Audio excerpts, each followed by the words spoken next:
Let's go. All right, 12:32. Never has a clock been watched so closely. Welcome along to another episode of Carbon Curious. Today we are talking about carbon sovereignty and keeping control of your carbon. And there's a whole other aspect of carbon sovereignty which we're not talking about, which I'll touch on just for contrast. But with me today, I have our head of growth, Rebecca Hunink, who possibly grinned because I may have mispronounced her name because we were just joking about that a moment ago, but I'm pretty sure I got it right, Bex. Can you click ahead to the next slide and then everyone can see how it's spelled as well as how it's pronounced? Oh, yeah, good point. And as usual, questions can be submitted, if you click along another one, Bex, in the little drop-down box. We had a ton of questions come in for this episode, so if you submit one, we'll do our best. No promises. As usual, though, we'll follow up with the questions that we don't get answers to. Right, a little bit of background again on us. This is the latest picture of the extent of New Zealand that we have currently assessed for carbon. And actually, I think this one is now a bit old, as is the data on the next slide, a bit old. But the key point that's relevant here for what we're discussing today is that we've a key part of the sort of to-do list for making good decisions that preserve your carbon sovereignty is knowing what your entitlements and your options are. If you don't know that, it's very difficult to figure out anything at all. And we've been sort of continuing to expand those landholders in New Zealand who are providing this background information to. So currently, we're actually now well over 4 million hectares of land assessed, over $35 million worth of carbon paid out, more than 5,000 farms analysed, and more than 300 farms registered in the ETS, or in the process of being registered in the ETS. Today, we are going to be talking about carbon sovereignty, as I mentioned before, and I will hand over to Bex for a little bit of background on the scope of the discussion. Bex, Cool. over to you. Thank you. So carbon sovereignty, I guess we'll start up by talking about what is the opportunity for native forests and farmers and businesses in the primary sector. What is carbon sovereignty as a result of that? What are value chain or supply chain carbon removals, and how do they form into a program? And then take a look at a couple of what is a good program versus a not so good program, and then just wrap it up with zooming back out to the big picture at the end of the day. So if we start with the opportunity, really this has come about because, as we all know, New Zealand's primary sector is a really heavy net exporter, and market access is changing rapidly due to carbon footprint. International customers are putting more and more pressure on to decrease that footprint so that they can meet their own targets. Compliance and regulations on reporting are popping up like little mushrooms after a rain shower. And most businesses get started by tackling the low-hanging fruit. For example, switching your coal boilers to renewable energy. For example, things that are in your direct business operations or to do with your energy. So those are your scope 1 and scope 2. But the reality is that for most businesses, your supply chain is 11 times larger. Your emissions footprint is 11 times larger, and for the ag sector, that's even greater. 90+% of your emissions footprint in your supply chain is not unusual. And when you're talking about your Bex here, you mean from the perspective of kind of a downstream processor. So if you're a landowner and a farmer, 90% plus of your emissions is probably your on-farm emissions, that your scope 1. But these programs are being designed by people who are somewhere down the chain in the process. They're looking back up the chain at where their emissions come from, and usually that's not their own activities, it's the activities of somebody supplying them, like a landholder. Great clarification. But all of this creates an opportunity. Indicative visual here, not to scientific scale, but New Zealand's ag sector emissions vastly outstrip the amount of sequestration, particularly native sequestration, that's available on farms to neutralise those emissions. there's 25 to 35% of New Zealand's forests are on privately held land, and a huge chunk of that is on farmland. And there are native forests behind the farm gate which can't get into the ETS, but are sequestering carbon. And so those forests are available to participate in supply chain carbon removal programs, which are popping up. So those are things that are organised by the processors to help them get their footprint down. And as the visual will show, shows this, there's a limited supply of these native forests which are available to participate in those. So it really will be a competitive space soon. There are a few early movers who are going out about it right now in different ways, but almost all of the primary sector processors are under pressure to get their emissions footprint down and are coming up with plans of various shapes and sizes to address that. And early movers have an advantage, an uncluttered playing field and relatively fewer options for farmers to take advantage of, so less competition for those removals. And so that really brings us to the point of the discussion of carbon sovereignty and why farmers need to keep control of their carbon.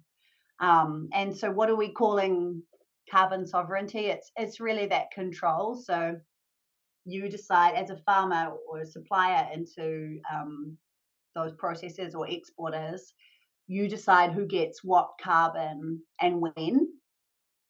Obviously that's a very black and white view on things, and when it comes to carbon, contracts are involved, and then things start to become more nuanced. And I think so. For example, here are some examples of like forestry leases, forward contracts, registering for the ETS, or planting programs where you may, for contractual reasons, cede some control, and there's some considerations here. It's not even just contractual reasons. I mean, there'll be a contract, but it's more that it might be in your interest to cede control. So we're talking here about quite a lot about supply chain carbon removals and other things, but really the carbon sovereignty is relevant for anywhere where you have a choice about what to do. Like if you don't have a choice, then the decision's very easy because you don't get to make one.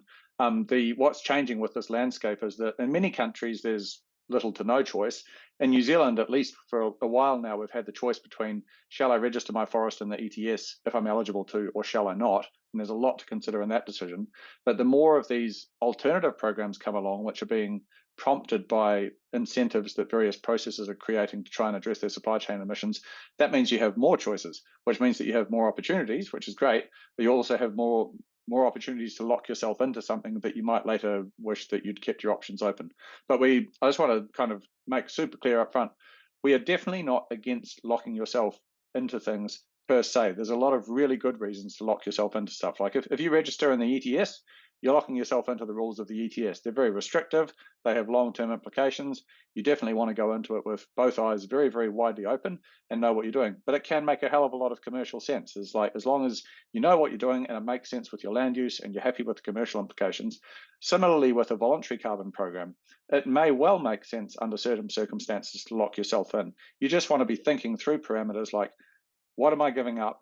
How much am I getting in return for what I'm giving up? How much does this restrict my future freedom? And so running through a couple of these, like a forestry lease is a great example of a long-term lock-in. Like a typical forestry lease might be for 30 years, you essentially cede the rights to your land to somebody else who's going to plant forest on it and then harvest it. But it can make a lot of sense to do that. Like you get paid for the lease. You don't have to worry about operating the forest yourself. Somebody else is going to take care of it. You just want to be super clear on how much you're getting paid, how that compares to how much return that land could have generated through another activity. What state the land is going to be left in at the end of the lease. Like, is it going to have a liability on you for like remediating the forestry slash? Is it going to have some carbon liability sitting on it that you have to deal with? If you don't figure out the answers to these things before you get involved, you're likely to get really badly burned. Or you might be lucky and be working with a partner who's just really, like, their terms are just fair terms without you looking at them. But it's best to be looking through the terms yourself and figuring out every single part of it. It's also worth noting that in some cases, it's completely fair that the partner you work with may take the majority of the value generated. But if they're doing that, it should be because they're making the majority of the contribution. And in the case of like a major planting program, planting can be astronomically expensive, especially once you include like pre-plant prep, fencing, post-planting pest control, like ongoing management. If that's the majority of the cost, then it makes sense that the party that you're working with gets the majority of the return. But you want to check those numbers and make sure that they stack up and that you're not just leaving a whole heap of value on the table. So there's a lot of different implications. We're not saying that taking money is bad or that locking yourself in is bad. You just really need to run the numbers and make sure that you're keeping your options open to the extent that you reasonably can, and you're getting the best value that you reasonably have access to now and into the future. Yeah, absolutely. Making an informed decision about what's best for you and your property. Yep.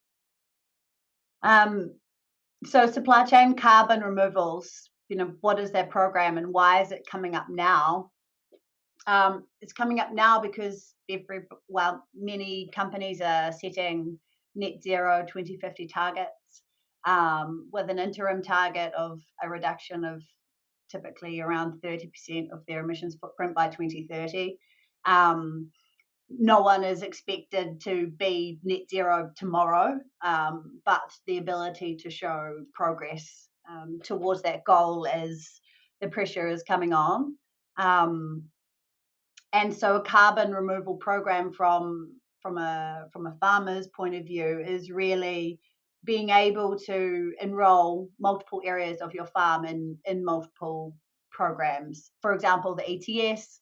If you're a sheep and beef farmer, your wool buyer might have a supply chain carbon removal program. Your meat processor might have one. And maybe your regional airport is also interested. So it's these sorts of opportunities, which is why taking advantage of these sorts of opportunities as they arrive are one of the reasons for maintaining that carbon sovereignty. And knowing how they interfere with each other, because like what this picture kind of illustrates very approximately, but the thing you'll notice that none of those little boxes intersect each other.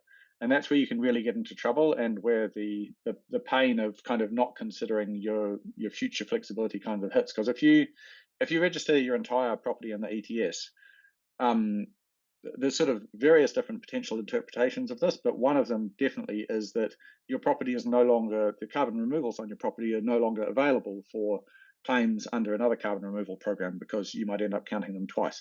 That one, there's a little bit of a grey area. But let's say, for example, that the wool buyer and the livestock buyer little boxes were right on top of each other. That's a great way to get in trouble, because you'll have two separate claims being made about two separate units of emissions, both using the same unit of removals. And that would fail every integrity test that I know of, and it'll immediately get you into hot water. Which means that if you sort of took the extreme approach that perhaps you had a deal with your livestock buyer that they had the rights to your entire farm and it's locked up, that means it's very hard for you to go and form any kind of relationship with another potential program, because you don't have anything left available to contribute.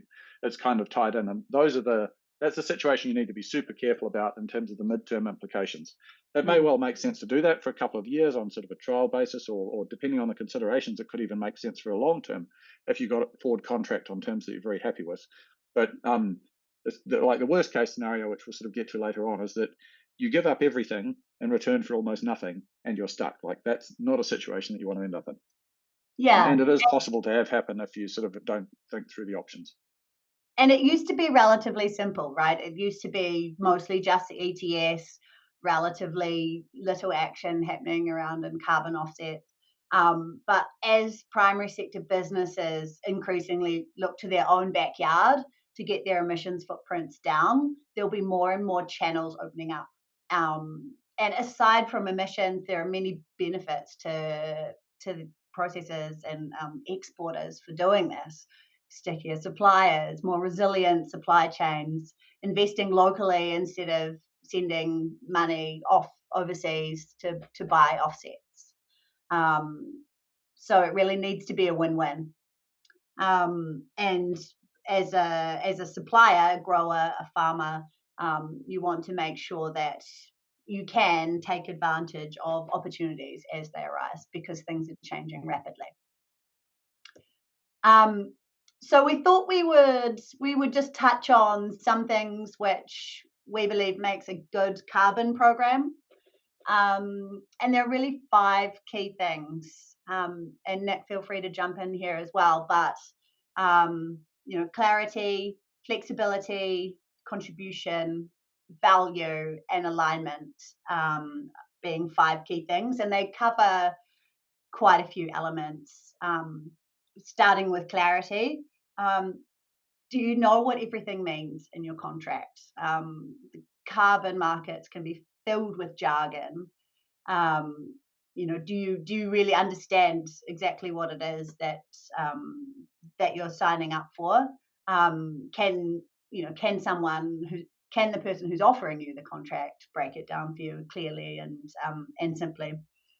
But also clarity around and transparency around your obligations. How long are you committed?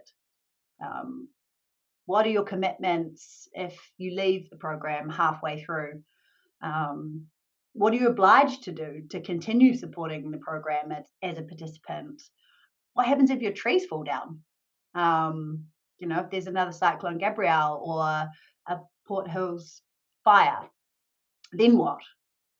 So those are some things that you need to consider, and which kind of leads us a little bit to flexibility as well. Do you have the ability to diversify, to spread across different carbon programs? If a new carbon program comes up with better terms, are you able to participate?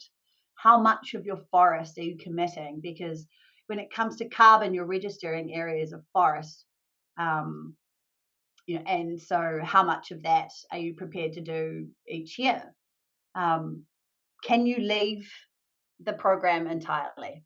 It's very difficult to leave the ETS if you're registered as a permanent forest. It's different with it can be different with supply chain carbon programs. What happens if you no longer supply that company anymore? What happens then? I think another piece is a really alignment with your on-farm goals.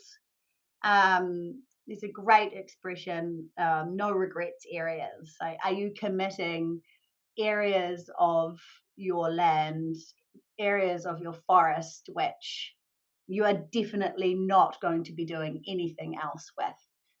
So enrolling those areas of forest in these carbon programs, you will definitely have no regrets. That's a bold statement. You're less likely to have regrets, but yeah. Less likely. Yeah. That's true.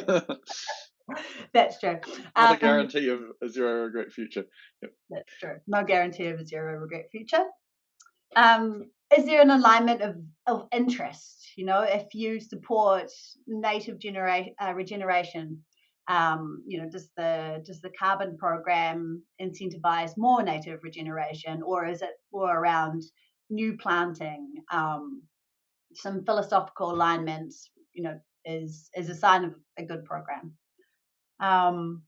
In terms of value, what are you getting paid? And when are you getting paid? And how much do you get paid when? And how does that compare to the market? That, some of these things can be difficult to find out if there's not a huge amount of choice in your supply chain carbon programs. But, asking to speak to other participants in those programs can be a good way to find them out. And as Nick alluded to before, around contribution, it's a balance. Who's taking the risk? Who's putting in all the money? Who's putting in all the effort? Carbon sovereignty isn't necessarily around holding everything tight to your chest.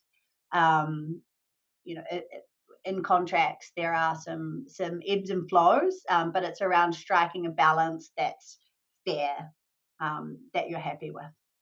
Yeah, I'd almost go to the other extreme and say that if you hold everything tight to your chest, looking back in time and also ahead, you're likely to lose out rather than profit, because the maximizing the value here, especially with supply chains, but even in general across like the ETS, it's almost certainly about collaboration with multiple parties and to sort of create a solution. If you just try and do everything yourself, or you try and just hang back, you keep your options open, but you likely lose out on quite a bit of value.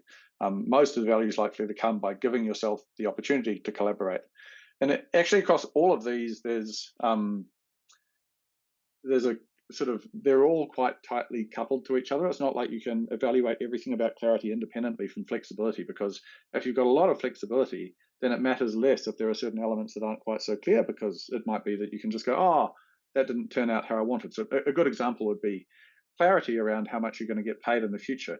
With even the ETS, there's a lot of uncertainty there with sort of continued regulatory reform and stuff, but especially in the supply chain programs, the ones that we're aware of, they're in their early days, and no one's going to be able to walk up to you and say, I will give you a guaranteed offtake agreement for 100% of your carbon for the next 20 years at $200 a ton. Well, if anybody does walk up to you and says that, please do message me, because we've got lots of people who'd be interested in getting involved. It's more likely to be something like, we have an opportunity here that's some certain amount for some certain period of time. But you can, and that gives you uncertainty. But if that's coupled with flexibility along the lines of, you get to decide whether to renew your engagement with us on an annual basis, and you only have to engage for some small fraction of your forest area initially, then you've sort of you can balance out the lack of clarity and potentially the sort of uncertainty around value by taking advantage of the flexibility. And that gives you the opportunity to start playing the game, but without just putting it all on the table and locking yourself out of future options. And there was another one on value, which is also really important to consider in the context of supply chain. A lot of these supply chain actors, they're looking to actually use this as a point of differentiation, and the packaging of the product is really interesting, because the ETS is sort of a completely separate model. You've got your wool products that are going out to the market in one bundle, and your ETS registered forest that you're selling to the ETS through some standard secondary market in another bundle. They're totally different commodities, and they're pretty much unrelated, at least in their standard formulation. If, however, you reserved some of your forest and you started selling it with your wool product to create net zero wool, it could be that the premium that net zero wool fetches in certain markets is larger than the sort of additional value that you could realize for that carbon independently. And the leading brands in this space are looking for those opportunities to create additional value through differentiation and sort of blended products. Again, in many cases, there's no guarantee of that, because they have to persuade some downstream market buyer to actually put a premium on those products, but that's what they're aspiring to. And that's I think a great point, where value and contribution link. A lot of that wool example that you just used, they're out there trying to create demand as well for low carbon products, and that's a major contribution. I guess we'll get to this a little later on, but it's interesting too how programs can be very good on one axis and almost arguably bad on another axis as a result. I would say that the ETS is really pretty good at clarity. There's two aspects to that. There's the technical fundamental clarity, where there's hundreds of pages of legislation and regulation, and it's pretty clear. Comprehensible clarity is potentially a different thing, and you want to be pretty clear when you're registering in the ETS that you know the implications of your registration, and possibly you haven't read all of the 130 pages yourselves, but somebody who you know has, and you trust them, and they've given you a sort of preface of it all, and it makes sense. Some of the elements of the ETS that Bex mentioned earlier, it scores very badly by, can you leave? In the case of a permanent ETS registration, the short answer is no. The slightly longer answer is no, unless the minister says you can, specifically on application, which is pretty close to no. And even if you do get the opportunity to leave, under the current rules, if you deregister an area from the ETS, you have to pay back all of the carbon that was ever registered to that area. There's no opportunity to kind of transition into it another program. So there's, it's a limiting thing. But on the other hand, the ETS is quite good in terms of flexibility of area. It's entirely within your rights to pick out a little bit of your farm, register that in the ETS, and continue doing whatever you wanted with the rest of your farm. The ETS doesn't care; it lets you do that. And so there's, in the second coming slide, we're going to sort of show a good program and a bad program, and they're kind of deliberately extremes of the scenario where the good program's like got a halo and the bad program's some comic book villain who's like cackling in a corner. Most of the people designing these programs are trying to create value for you, the landholder, as well, because if they don't create value for you, then it's going to bite them later on. But they usually fall somewhere in that spectrum between, and you want to be looking for the ways in which they're bad, balancing those against the ways in which they're good, and deciding if on balance it's the right thing for you in your situation. Well, shall we look at them now? So I guess a compare and a contrast situation. So, a good program, you might have a contract for your 2024 carbon, but the flexibility to go elsewhere in 2025, versus, say, a 30-year commitment where you have no opportunity to renegotiate and no guarantee of actually being paid for any of the carbon that you've committed. Would be two extremes. Where a good program in terms of the no regrets areas, say you've only registered your fenced native gullies and in a supply chain carbon program, and any new planting that you have planned on your property will go into the ETS. Whereas the other extreme being your whole farm is committed to one particular carbon program, regardless of what your future plans are for any planting there. Or, for example, there are 4 different areas of forest which you've got registered in 4 different schemes, including the ETS, much like that visual that we had earlier. Versus, say, being fully enrolled in one supply chain carbon program that you can't register in any others at all. Or say in a good scenario, you can join a new carbon program if you choose to leave a particular supply network, versus the other extreme, which you can't leave ever. You're committed to that program no matter what. Or say a good program may be that right now you want to be enrolled in a supplier carbon program, but in 5 years' time you change your mind and you decide you want to be a net zero farm. So you want to keep your own carbon to offset your own footprint. Whereas in a bad program, all your carbon is committed elsewhere, and so you lose that opportunity. So those are just some examples, and we've drawn a long bow, but they're not entirely unrealistic either. No, and they're not even universally bad. So we're looking at the bad program, for example. If you considered a typical forestry lease, it would tick almost all of those boxes for a bad program. Like, it's basically not your land anymore for the term of the lease in terms of like operational activities and profit and whatnot. But it can make a hell of a lot of sense because you've got like a strong security of income. You're confident in what's going to happen. You've thought through it all. The numbers make sense. That it's not to say that it's universally bad, but generally, especially with the current status of the supply chain programs, where there's very few that I know of, if any, which are like a certainty of long-term reliable value with obligations on the supply chain partner to definitely deliver that value come what may.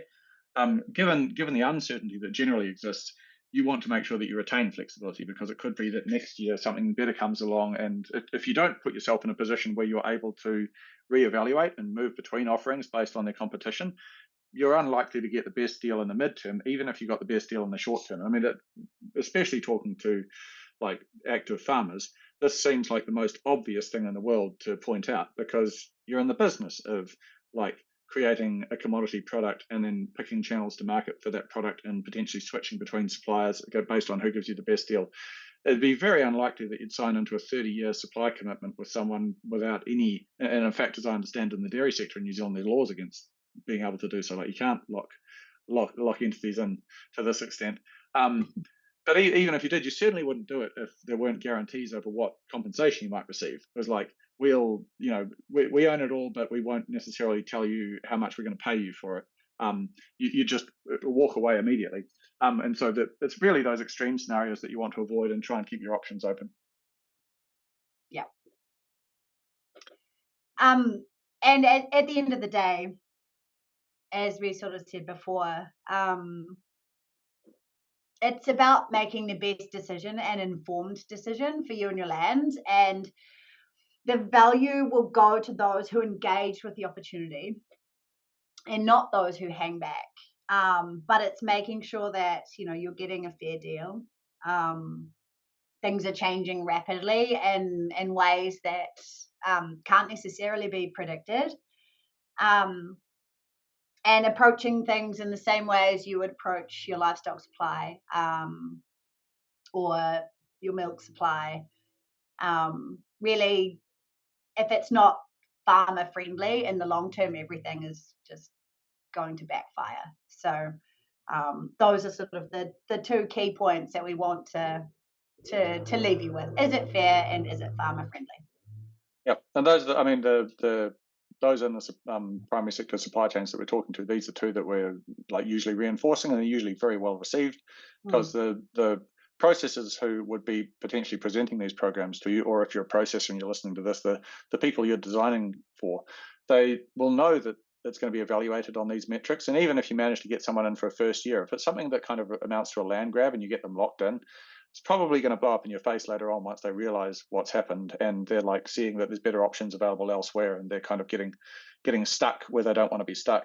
The farmer friendly thing is like, obviously everybody in this situation is an adult. There are commercial relationships in play. No one's really out to be their best friend forever and like leave all of their stuff on the table to their detriment for the benefit of another. But if you're not thinking about this kind of thing in a farmer friendly way that kind of gives farmers options and gives them fair value and recognizes the fact that they're the ones who own the land, they're the ones who are growing the forest, they're the ones who are generally making most of the investments, with the qualifiers before, where if some other party is making a lot of the investment, they should get a lot of the value. You've got to make sure that you're respecting their interests and respecting their contribution, because otherwise you're basically just appropriating value that they've created, and that's going to go badly wrong at some point. The other thing I'd say in closing is that this is not intended to be like a fear and doubt sowing kind of exercise. There is a lot of really good work being done in these programs of all sorts, including like certainly voluntary supply chain carbon programs. The ETS as well can be a really good option. Those who are looking at co-investment programs around the ETS, like new forest financing and establishment, there's a lot of really good options. I'd say that if you're a farmer, and you're probably already doing this, like this is a time where diversification of revenue is a really handy thing to have, and working actively with your supply chain to create higher value products is a really good thing to do. So I would say it's quite the opposite of us suggesting don't do it. I would say rather actively do it to the extent that you can manage to find the time and energy to engage with the programs, because they can be complicated. It's just do it with your eyes open and make sure you keep your options open, because for the most part, lock-in can be somewhat artificial, and if you're getting really locked in for the really long term and it's not clear why, that's the main situation where I'd say, like, what's going on? Why am I having to commit to this forever? Because usually you should be able to retain the same kind of flexibility that you have around your stock program. There's one exception to that which I'll add before we move into general questions, though, which is, and we get this question a lot, and that's around the long-term obligations. Usually, if you're selling carbon removals, you're selling a commitment to remove a ton of carbon from the atmosphere, or rather, you have removed a ton of carbon from the atmosphere and locked it up in a tree. You're selling a commitment to keep it locked up. So a extremely common obligation, which you should expect, and certainly this is in the ETS, it's always like this, and in most of the programs that we're working with, it's intended to be like this, is you're still on the hook for the tree and the carbon that was sequestered in that tree, even if you leave the program. That's not weird. That's not anybody being unreasonable. That's to ensure symmetry of the obligations around the sort of neutralization that you did. Because let's say you neutralized a ton of CO2 equivalent of methane on your farm or somebody else's farm with the carbon being stored in your tree. If you cut the tree down, the methane's still out there. No one's going to recapture that for you. It's still having some global warming effect. So you should expect to have ongoing obligations around the forest that you register and are paid for.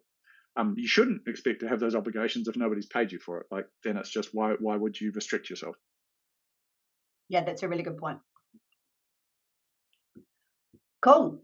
Well, I think that brings us to the end of the carbon sovereignty section. And thank you to everyone who pre-submitted questions for us to take a look at. We received so many, so we picked a bunch, and we will get around to answering all of the questions individually, most probably in a FAQ at the bottom of where we post the webinar. A future post or whatever. There was one other thing I was going to say about sovereignty, which is the bit that I said I'd come back to and I didn't.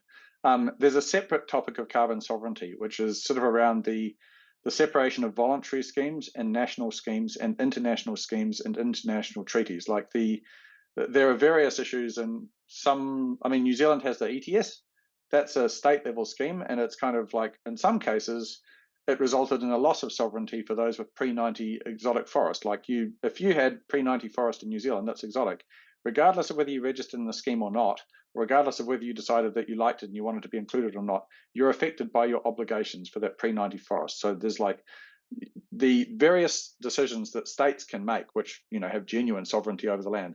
They can impact your sovereignty as a landholder, and it's good to, like, as you see those being discussed and they're coming, like, respond to the consultations on them, make your opinions known. Like, it would be very easy for effectively your carbon to be confiscated by a change in regulation. I'm not saying that that's on the cards or that that's what's being proposed, but it has happened in other countries, including in some cases retrospectively. I forget the countries. There have been several where they were like, the government made a statement that as of today, 50% of the revenues associated with voluntary carbon programs and registrations in this company are the property of the government. It was sort of like a new tax that was instituted. Definitely a massive loss of sovereignty, or a massive loss of like rights to your carbon. In some cases, not so much you can do about it as an individual, but keeping abreast of the regulations that are coming that might impact your rights to your carbon and your rights to claims associated with your carbon can be pretty important, or at least like telling your various like interest groups for your industry that this is the thing that you care about and that you want to make sure that you don't get ripped off through some sort of other special interest group being served.